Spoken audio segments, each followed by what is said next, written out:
कभी सोचा है कि कुछ रिश्ते इतने गहरे और मजबूत कैसे बन जाते हैं?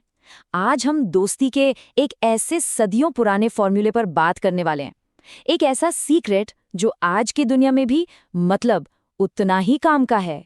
एक सवाल अक्सर मन में आता है ना कि क्या पर्सनल ग्रोथ का रास्ता, क्या वो एक अकेला सफर है?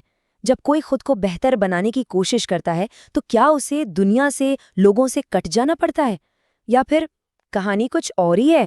लेकिन मजे की बात यह है कि हमारा जो प्राचीन ज्ञान है वो इस सोच को पूरी तरह से नकार देता है, बिल्कुल उल्टा कहता है। उसके हिसाब से असली ग्रोथ अकेले में नहीं, बल्कि गहरे और मजबूत रिश्तों में छिपी होती है। और ये कोई हवाई बात नहीं है, कोई जनरल एडवाइस नहीं है। करीब 500 साल पुराना एक ग्रंथ हमें एक स्पेसिफिक फॉर्मूला देता है। वो बताता है कि सीक्रेट छिपा है 6 खास तरह के लविंग एक्सचेंजेस, यानी प्रेम भरे लेन देन में। चलिए देखते हैं ये क्या है। तो ये ज्ञान आ कहाँ से रहा है? ये आ रहा है श्रील रूप गोस्वामी के लिखे ग्रंथ उपदेशामृत से।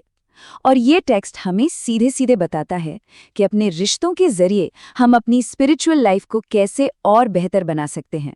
तो इन सभी प्रैक्टिसेस का, इन सभी कामों का आखिरी मकसद क्या है? वो है प्रीति को जगाना। अब प्रीति सिर्फ मिलना जुलना या सोशल हैंगआउट नहीं है। नहीं, ये एक बहुत ही गहरा, खुशी देने वाला और प्यार भरा कनेक्शन बनाने की बात है। तो चलिए अब उन प्रैक्टिकल तरीकों को समझते हैं जिनसे ये गहरे रिश्ते बनाए जा सकते हैं। ये सिर्फ थ्योरी नहीं है, बल्कि एक पूरा का पूरा एक सॉलिड फ्रेमवर्क है। तो इस पूरे फ्रेमवर्क का जो दिल है वो है ये 6 काम। तोहफे देना और लेना, अपने मन की बातें, अपने सीक्रेट्स शेयर करना और दूसरों के भी सुनना। और फिर भोजन, जिसे हम प्रसाद कहते हैं, जब वो पवित्र भाव से दिया जाए, उसे देना और लेना। और देखिए, हर एक लेन देन से एक खास क्वालिटी, एक खास गुण बढ़ता है। अगर इसे और आसान तरीके से समझना हो तो इन 6 कामों को हम 3 जोड़ों में देख सकते हैं। पहला है तोहफे, दूसरा है विश्वास या कॉन्फिडेंस, और तीसरा है हॉस्पिटैलिटी यानी आतिथ्य। असल में यही आपसी लेन देन ही तो है जो रिश्तों में जान डालता है। लेकिन सवाल यह है कि आखिर ये लेन देन इतने जरूरी क्यों हैं? मतलब इनकी इतनी इम्पोर्टेंस क्यों है? इसको समझने के लिए चलिए एक बहुत ही पावरफुल एनालॉजी, एक रूपक का इस्तेमाल करते हैं। इससे सब कुछ एकदम क्लियर हो जाएगा। अक्सर लोगों को लगता है कि स्पिरिचुअल प्रैक्टिस के लिए बस अपनी मेहनत और एक गाइड, एक टीचर का मार्गदर्शन काफी होता है। लेकिन कहानी में एक और बहुत जरूरी चीज है जिसे अक्सर हम नजरअंदाज कर देते हैं। अब इसे ऐसे समझिए कि जो आध्यात्मिक ज्ञान है वो पानी जैसा है, और टीचर की जो गाइडेंस है वो सूरज की रोशनी जैसी है। लेकिन सोचिए, पानी और धूप दोनों मिलने पर भी एक पौधे को बढ़ने के लिए सबसे जरूरी क्या चाहिए? उपजाऊ मिट्टी। और वो मिट्टी वही है हमारी कम्युनिटी, हमारी संगत। ये एनालॉजी एकदम सीधी और साफ है। अगर किसी पौधे के पास मिट्टी ही न हो तो उसे कितना भी पानी और धूप दे दो, वो मुरझा ही जाएगा।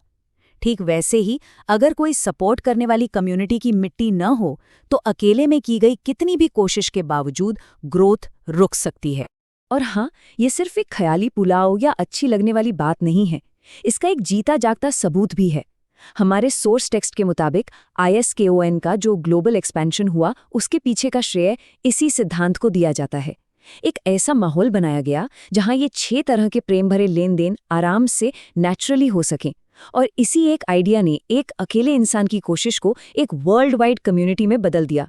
लेकिन रुकिए, इसमें एक बहुत जरूरी चेतावनी भी है। ये जो गहरे लेन देन हैं, ये हर किसी के साथ नहीं किए जा सकते। तो चलिए अब ये समझते हैं कि अपनी संगत, अपनी कंपनी को समझदारी से कैसे चुने। तो टेक्स्ट के हिसाब से हमें ऐसे लोगों के साथ गहरे रिश्ते बनाने चाहिए जिनमें 3 खासियतें हों। पहली, वो लाइक माइंडेड हों, जिनके और हमारे गोल मिलते जुलते हों। दूसरी, वो स्नेही हो, हमारे सच्चे वेल विशर हो। और तीसरी, वो जो भी कहते हैं, जो भी मानते हैं, उसे अपनी जिंदगी में ईमानदारी से प्रैक्टिस भी कर रहे हों। और इतना ही नहीं, हमारा सोर्स हमें एक प्रैक्टिकल नंबर भी देता है। आइडियली हमारी जिंदगी में करीब 5 ऐसे भरोसेमंद दोस्त होने चाहिए जिनके साथ हम इस लेवल का गहरा कनेक्शन बना सकें और प्रैक्टिस कर सकें। तो देखिए, फर्क बिल्कुल साफ है। एक तरफ है नरिशिंग यानी पोषण देने वाली दोस्ती, जो हमारी स्पिरिचुअल ग्रोथ में मदद करती है, अच्छी आदतें बनाने में सपोर्ट करती है। और दूसरी तरफ है ड्रेनिंग यानी निचोड़ लेने वाली दोस्ती, जो सिर्फ मटीरियलिज्म, जलन और शक पैदा करती है। और इसी बारे में सोर्स एक बहुत ही पावरफुल चेतावनी देता है। कहा गया है कि सांप को दूध और केले खिलाने से वो और ज्यादा जहरीला ही होता है। इसका मतलब ये है कि जो लोग आपकी वैल्यूज के खिलाफ हैं, उनके साथ ये गहरे रिश्ते बनाने की कोशिश करना नेगेटिविटी को और बढ़ाना है, कम करना नहीं। तो ठीक है, अब तक हमने जो कुछ भी समझा उसे अपनी जिंदगी में लागू कैसे करें? चलिए इसे कुछ प्रैक्टिकल स्टेप्स में ब्रेक डाउन करते हैं। इसका एक बड़ा ही नेचुरल सा फ्लो है।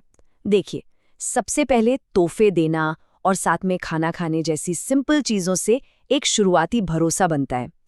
फिर जब ये भरोसा बन जाता है तो मन की गहरी बातें, सीक्रेट शेयर करने का रास्ता खुलता है। और आखिर में यही गहरी शेयरिंग एक मजबूत, ग्रोथ देने वाले रिश्ते को सॉलिड बना देती है। तो इस पूरी बातचीत का सबसे बड़ा टेक अवे क्या है? वो ये है कि अच्छे और गहरे रिश्ते वो कोई इत्तेफाक नहीं होते, उन्हें बाकायदा बनाना पड़ता है, एक इरादे के साथ, प्यार भरे कामों से, ठीक वैसे ही जैसे एक बगीचे को सींचा जाता है। और अब एक आखिरी और शायद सबसे चौंकाने वाली लेकिन बहुत ही ठोस बात। रूप गोस्वामी अपनी इनकम का 50% आध्यात्मिक सेवा और अपनी कम्युनिटी को सपोर्ट करने में लगाते थे। नहीं, ये सिर्फ पैसों का कोई नियम नहीं है, ये उससे कहीं ज्यादा है। ये एक सिद्धांत है, एक रैडिकल आइडिया है कि अपनी कम्युनिटी और अपनी स्पिरिचुअल लाइफ को प्रायोरिटी दी जाए और उदारता को, देने के भाव को अपनी जिंदगी का एक अहम हिस्सा बनाया जाए। तो अंत में एक सवाल खुद से पूछने के लिए छोड़ जाते हैं। जिस तरह खाना हमारे शरीर को ताकत देता है, ठीक उसी तरह हमारे रिश्ते हमारी आत्मा को पोषण देते हैं। तो सोचने वाली बात ये नहीं है कि दोस्त कौन है, बल्कि ये है कि जो रिश्ते हैं वो आखिर किस चीज को पोषित कर रहे हैं।